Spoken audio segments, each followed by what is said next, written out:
যৌথ সামরিক জোটের সাড়া না পেয়ে ক্ষুব্ধ আমিরাত। যুক্তরাষ্ট্র নাইজেরিয়া অভিযানে নিহত আইএসের জ্যেষ্ঠ কমান্ডার। ইরান ইস্যুতে সৌদি আমিরাত সম্পর্কে নতুন উত্তেজনা। যুক্তরাষ্ট্রের কোম্পানি বোয়িংয়ে 200টি বিমান কিনতে সম্মত চীন।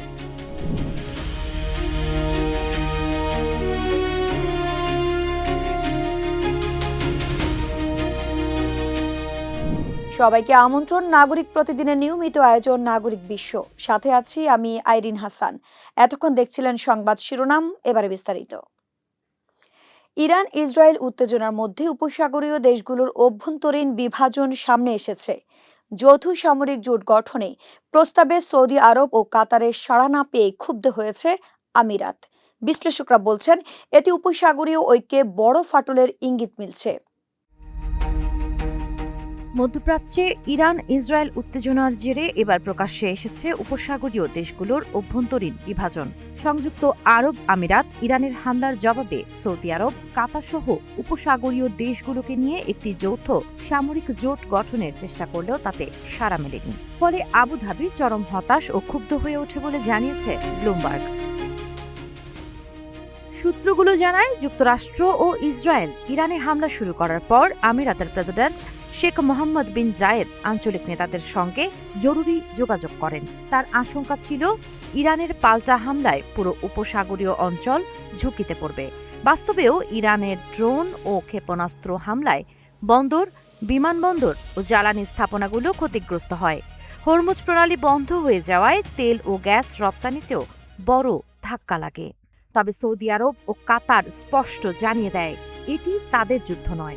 এই অবস্থান আমিরাতের সঙ্গে তাদের সম্পর্ক আরও তিক্ত করে তোলে।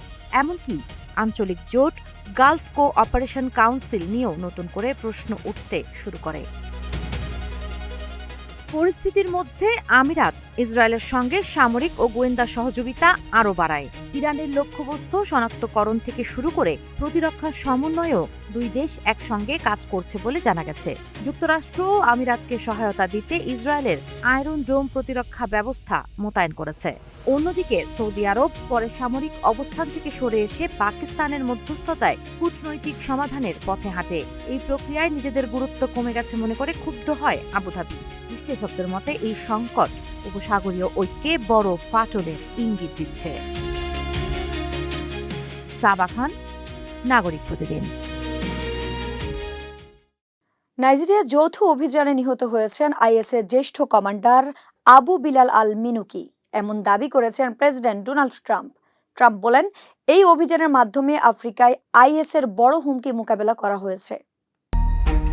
যুক্তরাষ্ট্র ও নাইজেরিয়ার সেনারা গতকাল শুক্রবার অভিযান চালিয়ে ইসলামিক স্টেটের আইএস একজন জ্যেষ্ঠ কমান্ডারকে হত্যা করেছেন। মার্কিন প্রেসিডেন্ট ডোনাল্ড ট্রাম্প সামাজিক যোগাযোগ মাধ্যমে এক পোস্টে এ তথ্য জানিয়েছেন। নিজের সামাজিক যোগাযোগ মাধ্যম ট্রুথ সোশ্যালে স্থানীয় সময় শুক্রবার দেওয়া ওই পোস্টে ট্রাম্প লেখেন, আজ রাতে আমার নির্দেশে সাহসী মার্কিন বাহিনী এবং নাইজেরিয়ার সশস্ত্র বাহিনী অত্যন্ত নিখুঁতভাবে একটি সুপরিকল্পিত ও জটিল অভিযান পরিচালনা করেছে।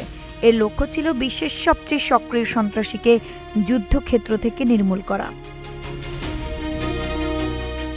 ট্রাম্প তার পোস্টে আরও বলেন, অভিযানের লক্ষ্যবস্তু আবু বিলাল আল মিনুকি, আইএসআইএস-এর বৈশ্বিক সেকেন্ড ইন কমান্ড। ট্রাম্প লেখেন, তিনি আর আফ্রিকার মানুষদের আতঙ্কিত কিংবা মার্কিনীদের লক্ষ্য করে হামলার পরিকল্পনায় সহায়তা করতে পারবেন না। নাইজেরিয়ায় ইসলামিক স্টেটের সদস্যদের বিরুদ্ধে ট্রাম্পের প্রাণঘাতী হামলার নির্দেশ দেওয়া এবারই প্রথম নয়। তিনি পশ্চিম আফ্রিকা দেশটিতে খ্রিস্টানদের উপর নির্যাতনের অভিযোগও করেছেন। গত ডিসেম্বরে ট্রাম্প বলেছিলেন, তিনি উত্তর পশ্চিম নাইজেরিয়ায় আইএসের বিরুদ্ধে একটি শক্তিশালী ও প্রাণঘাতী হামলার নির্দেশ দিয়েছেন। তারা নিরীহ খ্রিস্টানদের হত্যা করেছে। আইরিন হাসান, নাগরিক প্রতিদিন। ইরানের হামলার জবাবে যৌথ সামরিক পদক্ষেপে সৌদি আরব ও কাতারকে রাজি করাতে ব্যর্থ হয়েছে সংযুক্ত আরব আমিরাত। ব্লুমবার্গ বলছে, এই ঘটনায় উপসাগরীয় দেশগুলোর অভ্যন্তরীণ বিভাজন আরও স্পষ্ট হয়েছে এবং সৌদি আমিরাত সম্পর্কে নতুন উত্তেজনা তৈরি হয়েছে।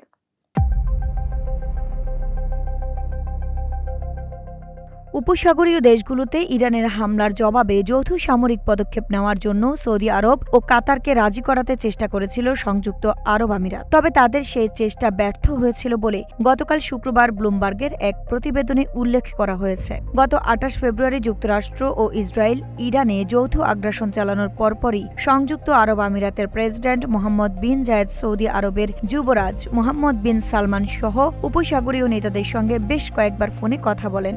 যুক্তরাষ্ট্র ও ইসরায়েলের আগ্রাসনের জবাবে তেহরান উপসাগরীয় দেশগুলোকে লক্ষ্য করে হাজার হাজার ক্ষেপণাস্ত্র ও ড্রোন ছোড়ে।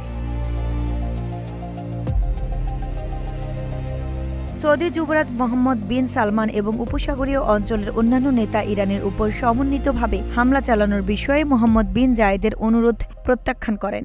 এই প্রতিবেদনটি স্পষ্ট করে দেয় ইরানের বিরুদ্ধে যুদ্ধ কিভাবে সৌদি আরব ও সংযুক্ত আরব আমিরাতের মধ্যে উত্তেজনা আরও বাড়িয়ে দিয়েছে, অথচ অভিন্ন শত্রুর বিরুদ্ধে উপসাগরীয় দুই প্রতিদ্বন্দ্বী দেশের এক হওয়ার কথা ছিল। এখন জানা যাচ্ছে সৌদি আরব ও সংযুক্ত আরব আমিরাত উভয় দেশেই ইরানের উপর প্রতিশোধমূলক হামলা চালিয়েছিল, তবে তারা তা করেছিল যার যার মতো আলাদাভাবে।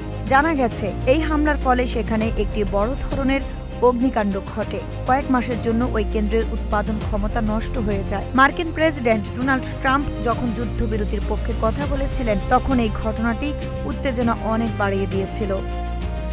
আইরিন হাসান, নাগরিক প্রতিদিন। বোয়িং থেকে অন্তত ২০০টি উড়োজাহাজ কেনার বিষয়ে সম্মত হয়েছে চীন, এমন তথ্য জানিয়েছেন মার্কিন প্রেসিডেন্ট ডোনাল্ড ট্রাম্প। তিনি বলেন, ভবিষ্যতে এই অর্ডার বেড়ে ৭৫০টিতেও পৌঁছতে পারে। বিশ্লেষকদের মতে এটি বোয়িং ও মার্কিন অর্থনীতির জন্য বড় ইতিবাচক বার্তা।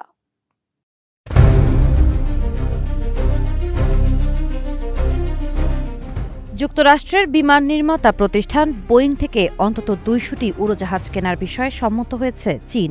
মার্কিন প্রেসিডেন্ট ডোনাল্ড ট্রাম্প জানিয়েছেন, ভবিষ্যতে এই অর্ডারের সংখ্যা বেড়ে সর্বোচ্চ ৭৫০টিতে পৌঁছাতে পারে। কাতার ভিত্তিক সংবাদ মাধ্যম আল জাজিরা এ তথ্য জানিয়েছে।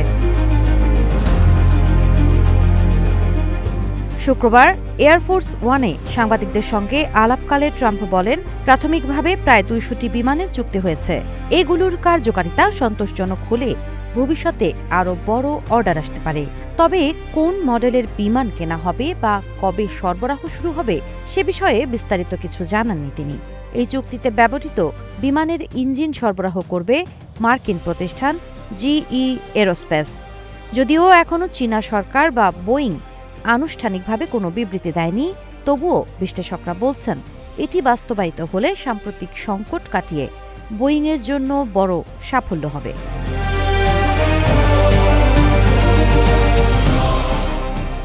গত কয়েক বছরে যুক্তরাষ্ট্র চীন বাণিজ্য উত্তেজনার কারণে চীনের বাজারে বোয়িং অনেকটাই পিছিয়ে পড়ে। সেই সুযোগে ইউরোপীয় প্রতিষ্ঠান এয়ারবাস শক্ত অবস্থান তৈরি করে। অন্যদিকে চীনের নিজস্ব প্রতিষ্ঠান কোম্যাক তাদের C919 বিমানের উৎপাদনে এখনও কাঙ্ক্ষিত সক্ষমতায় পৌঁছাতে পারেনি। ফলে বাড়তে থাকা অভ্যন্তরীণ বিমান পরিবহন চাহিদা মেটাতে বিদেশি বিমানের ওপরই নির্ভর করতে হচ্ছে বেইজিংকে। গবেষণা প্রতিষ্ঠান আইবি এর হিসাব অনুযায়ী যদি অর্ডারের বড় অংশ বোয়িংয়ের ম্যাক্স সিরিজের হয় তাহলে ২০০টি বিমানের সম্ভাব্য বাজার মূল্য দাঁড়াতে পারে ১৭ থেকে ১৯ বিলিয়ন ডলার।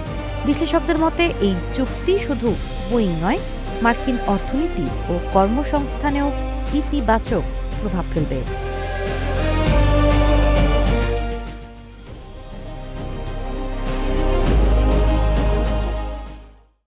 দর্শক, এ ছিল নাগরিক বিশ্বের আজকের আয়োজন। পরবর্তী আপডেট পেতে নাগরিক প্রতিদিনের ফেসবুক পেজ ও ইউটিউব চ্যানেল ফলো করুন।